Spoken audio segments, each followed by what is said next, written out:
Hello everyone, welcome to VSP online classes. जो हम लोगों ने बिहार स्पेशल एग्ज़ाम्स के लिए डिफरेंट सीरीज शुरू किया था, उस सीरीज का ये बिहार हिस्ट्री का तीसरा वीडियो है। 2 वीडियो ऑलरेडी अपलोड किया जा चुका है। अगर आपने उस वीडियो को अभी तक नहीं देखा है तो आप उस वीडियो को देख सकते हैं। लिंक उसका डिस्क्रिप्शन में दिया हुआ है। इस वीडियो के डिस्क्रिप्शन में जाकर आप उस वीडियो को देख सकते हैं। और हम लोगों ने डिफरेंट कोर्सेज शुरू किए हैं इस चैनल पे, जैसे कि Bihar monthly current affairs Hindi और इंग्लिश में, और उसके बाद प्रैक्टिस सेट शुरू किया हुआ है बिहार स्पेशल एग्ज़ाम्स के लिए, जिसमें हिस्ट्री का कुछ प्रैक्टिस सेट और फिर ज्योग्राफी का प्रैक्टिस सेट, पोल साइंस का प्रैक्टिस सेट और इकोनॉमिक्स, इन सब का प्रैक्टिस सेट हम लोगों ने शुरू किया है। जिसमें से अभी फ़िलहाल हिस्ट्री और ज्योग्राफी के वीडियोज़ आ चुके हैं। ओके, साइंस का प्रैक्टिस सेट और रेलवे का प्रैक्टिस सेट भी इस चैनल पे आपको प्रोवाइड किया जाता है। तो काफ़ी सारी चीज़ें आपको इस चैनल पे प्रोवाइड की जा रही है। तो आप इस चैनल को सब्सक्राइब कर लीजिए और बेल आइकन को प्रेस कर लीजिए, ताकि जब भी कोई इस तरह की वीडियो अपलोड हो तो उसकी नोटिफिकेशन आप तक ईजिली पहुँच जाए और आप कोई वीडियो मिस न करें। सो चलिए इस वीडियो को शुरू करते हैं। हम अपने तीसरे सेट को शुरू करते हैं। फर्स्ट क्वेश्चन है, जयप्रकाश नारायण किस पार्टी से संबंधित थे? यहाँ 4 ऑप्शंस दिए हुए हैं, तो इसमें से हमें राइट आंसर चुनना है और हमारा राइट आंसर है ऑप्शन सी, समाजवादी। तो जयप्रकाश नारायण एक समाजवादी नेता थे। अब समाजवादी से मतलब क्या होता है? तो समाजवादी व्यवस्था में जो धन संपत्ति का स्वामित्व और वितरण यानी कि डिस्ट्रीब्यूशन जो होता है वो समाज के नियंत्रण या फिर अधीन में होता है। ओके, तो समाजवादी नेता थे जयप्रकाश नारायण। ऑप्शन सी हमारा सही है। सेकंड क्वेश्चन है, जगत नारायण लाल को किस जेल में भेजा गया था? तो इसका सही आंसर है ऑप्शन ए, बांकीपुर जेल में। तो जो जगत नारायण लाल थे ये बिहार के प्रोमिनेंट लीडर्स में से एक थे। ये हिंदू महासभा के 1926 के कलकत्ता सेशन के महामंत्री भी रहे थे। ओके, ऑप्शन ए हमारा सही है। थर्ड क्वेश्चन है, बिहार केसरी से किसे संबोधित किया जाता है? तो हमारा आंसर होगा option c, doctor Shri Krishna Singh को। ये बिहार राज्य के प्रधानमंत्री एवं प्रथम मुख्यमंत्री श्री कृष्ण सिंह को बिहार केसरी कहा जाता है। ओके, यहाँ प्रथम प्रधानमंत्री से मतलब है कि जब 1937 में प्रांतीय चुनाव जो हुआ था उसमें जो बिहार का सरकार बना हुआ था उसमें ये प्रधानमंत्री बने हुए थे। बाद में जब 1947 के बाद जब देश आज़ाद हुआ था तो उसके बाद में जब मुख्यमंत्री की व्यवस्था शुरू हुई थी। ओके, तो इन्हें आधुनिक बिहार के निर्माता के रूप में भी जाना जाता है। नेक्स्ट क्वेश्चन है हमारा, पुराना बिहार का कितना प्रतिशत ज़मीन लेकर झारखंड राज्य बना है? तो इसका सही आंसर है ऑप्शन बी, 45.85%, यानी 45.85%। ठीक है, झारखंड जो बिहार से अलग हुआ था वो 15 नवंबर 2000 को अलग हुआ था और भारत के 28वें राज्य के रूप में इसका गठन हुआ। झारखंड के जो पहले मुख्यमंत्री बने थे वो बाबूलाल मरांडी बने हुए थे। नेक्स्ट क्वेश्चन है हमारा, नालंदा विश्वविद्यालय किस लिए विश्व प्रसिद्ध था? तो हमारा आंसर होगा ऑप्शन सी, बौद्ध धर्म दर्शन। तो ये बौद्धों से रिलेटेड विश्वविद्यालय था। हालांकि इस विश्वविद्यालय में काफ़ी सारे और पढ़ाई होती थी, पर जो मेन था वो बौद्ध से रिलेटेड था। तो नालंदा विश्वविद्यालय की अगर हम बात करेंगे तो इसको गुप्त वंश के शासक कुमार गुप्त फर्स्ट ने बनवाया था और इसकी जो खोज की थी वो अलेक्जेंडर का निगम ने की थी। नालंदा यूनिवर्सिटी का अपना एक अलग ही इतिहास है और बहुत ही रोचक इतिहास है, गौरवपूर्ण इतिहास है। किसी वीडियो में हम इस पर अलग से चर्चा करेंगे। ओके, 6 क्वेश्चन है, बिहार आने वाला पहला अंग्रेज यात्री था? तो हमारा आंसर होगा ऑप्शन डी, रॉल्फ फिंच। तो जो रॉल्फ फिंच था वो सबसे पहले बिहार आया था। राइट। नेक्स्ट क्वेश्चन है, वह स्रोत जिसमें पाटलिपुत्र के प्रशासन का वर्णन उपलब्ध है वह है? तो इसका आंसर होगा ऑप्शन सी इंडिका। तो जो इंडिका है वो मेगास्थनीज द्वारा मौर्यकालीन भारत का एक लेख है और इसमें मौर्यकालीन भारत की विस्तृत चर्चा मिलती है। ठीक है, तो इंडिका से हमें पता चलता है कि पाटलिपुत्र का प्रशासन कैसा था। हालांकि इंडिका अपने मूल रूप में उपलब्ध नहीं है, बट फिर भी उस टाइम के उसके बाद के जो लेखक हैं उनके द्वारा संग्रहित लेखों से पता चलता है ये सब। 8 नंबर क्वेश्चन है, अजातशत्रु के वंश का नाम क्या था? तो हमारा आंसर होगा ऑप्शन ए हर्यक वंश। अजातशत्रु जो था वो हर्यक वंश का शासक था। हर्यक वंश की स्थापना बिंबिसार ने की थी और उसका बेटा था अजातशत्रु जो बिंबिसार को मार करके खुद गद्दी पे बैठा था और फिर बाद में अजातशत्रु को उसके बेटे उदयन ने मारकर गद्दी ले ली थी और उदयन जो है वो पाटलिपुत्र का संस्थापक था, उसने ही पाटलिपुत्र नगर को बसाया था। ठीक, 9 नंबर क्वेश्चन है,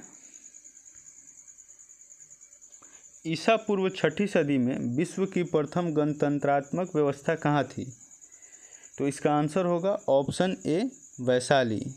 तो जो विश्व का पहला गणतंत्र था वो वैशाली में लिच्छवियों के द्वारा स्थापित किया गया था। ओके, 10 नंबर क्वेश्चन है, स्वतंत्रता पूर्व बिहार में बड़े जमींदारों की राजनीतिक शक्ति बचाने का माध्यम था? तो इसका आंसर होगा ऑप्शन सी आर्थिक स्थिति को। तो जो स्वतंत्रता से पूर्व के जो जमींदार थे वो अपने आर्थिक स्थिति से अपने राजनीतिक शक्ति को बचाते थे। राइट।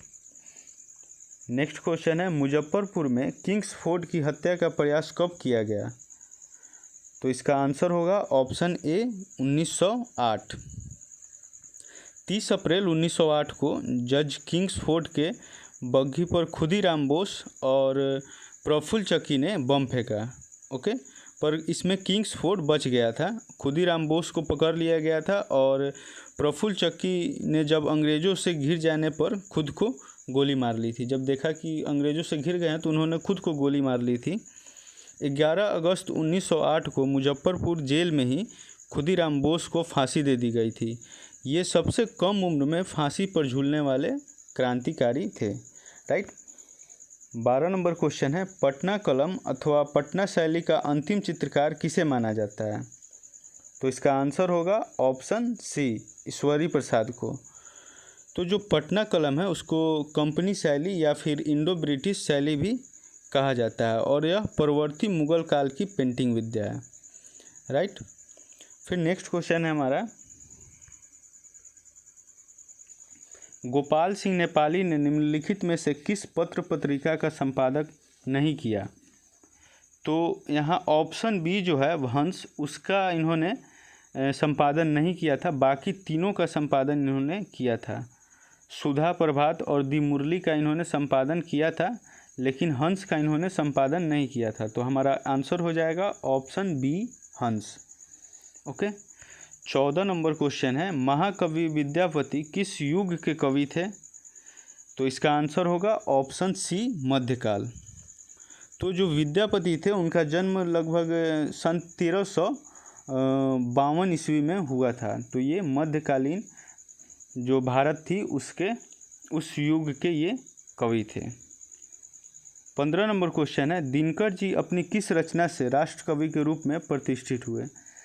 तो दिनकर जी काफ़ी प्रसिद्ध कवि थे और इनको जो ख्याति सबसे ज़्यादा मिली थी जिससे ये राष्ट्र कवि के रूप में जाने जाने लगे थे वो थी रेणुका। बाकी इनकी सारी जो कविताएं थी वो भी काफ़ी फेमस थी। तो ये हम याद रखेंगे। हमारा आंसर होगा option D Renuka. Next question है, राजकुमार शुक्ला किस गांव के निवासी थे? तो जो राजकुमार शुक्ल थे वो मुरली भरहरवा के निवासी थे। ये अभी पश्चिमी चंपारण में स्थित है। ऑप्शन बी हमारा सही है। राजकुमार शुक्ल ने ही गांधी जी को लखनऊ अधिवेशन जो 1916 में हुआ था उसमें जो बिहार की प्रॉब्लम थी, नील की खेती जो करनी पड़ती थी, तिनकठिया सिस्टम जो थी, उसके बारे में गांधी जी को अवगत कराया था और उनसे अनुरोध किया था कि वो मोतिहारी में आए, बिहार में आए और इस समस्या को समझे और इसका समाधान करें। इन्हीं की सिफारिश पे गांधी जी मोतिहारी आए हुए थे, चंपारण में। नेक्स्ट क्वेश्चन है 17 नंबर, सच्चिदानंद सिन्हा किसके साथ जुड़े थे? तो इन सारे ऑप्शंस में से हमारा ऑप्शन डी सही होगा, इनमें से किसी के साथ नहीं, क्योंकि जो सच्चिदानंद सिन्हा थे वो इनमें से जो ऊपर के 3 ऑप्शन हैं इनमें से किसी के साथ नहीं जुड़े हुए थे। सच्चिदानंद सिन्हा जो थे एक पत्रकार और एक वकील थे, और ये जो थे वो बिहार के गठन में अग्रणी भूमिका निभाया था। मैंने इनका बहुत बड़ा योगदान था बिहार की गठन में। ये संविधान सभा के प्रथम अध्यक्ष भी बने थे, हालांकि ये टेम्पररी अध्यक्ष थे, सिर्फ 2 दिनों के लिए रहे थे, 9 दिसंबर से 11 दिसंबर तक। इसके बाद फिर संविधान सभा के अध्यक्ष के रूप में राजेंद्र प्रसाद को नियुक्त किया गया था, जो परमानेंट रहे थे। ओके, नेक्स्ट क्वेश्चन है, कुंवर सिंह राजा थे? तो कुंवर सिंह जो राजा थे वो जगदीशपुर के राजा थे, ऑप्शन सी हमारा सही है। और इन्होंने 1857 की क्रांति में बिहार का नेतृत्व किया था। 64वें बीपीएससी में प्रश्न भी पूछा गया था कि कुंवर सिंह ने किस जगह से 1857 की क्रांति में नेतृत्व किया था। हालांकि उसमें आंसर आयोग के द्वारा पटना दिया हुआ था, जो कि जिसके खिलाफ कोर्ट में केस भी किया गया था। बट जहाँ तक आंसर की बात है तो बाकी सारे बुक्स में जगदीशपुर आरा ही लिखा हुआ मिलता है, बट आयोग की तरफ से पटना दिया गया था, राइट। नेक्स्ट क्वेश्चन है, कुंवर सिंह के विरुद्ध आरा में अंग्रेजी फौज का नेतृत्व करने वाला पहला सेनानायक इनमें कौन था? तो इसका आंसर होगा ऑप्शन बी, कैप्टन डनवर। तो जो कैप्टन डनवर था वो कुंवर सिंह के विरुद्ध आरा में सबसे पहले जो कार्रवाई, मतलब अंग्रेजी फ़ौज का जो नेतृत्व किया था और इसी ने कार्रवाई की थी। तो हमारा आंसर होगा ऑप्शन बी। नेक्स्ट क्वेश्चन है, सोनपुर मेला को कहते हैं? तो सोनपुर मेला को हरिहर क्षेत्र मेला भी कहा जाता है, ऑप्शन ए हमारा सही है। सोनपुर मेला सारण जिला में गंगा और गंडक के संगम पर लगता है, और यह इसे एशिया का सबसे बड़ा पशु मेला भी कहा जाता है। ओके, तो इस तरह से ये तीसरा सेट हमारा समाप्त हो रहा है यहाँ पे। फिर आपसे मिलेंगे चौथे सेट के साथ। तब तक के लिए stay tuned and stay safe. Thank you.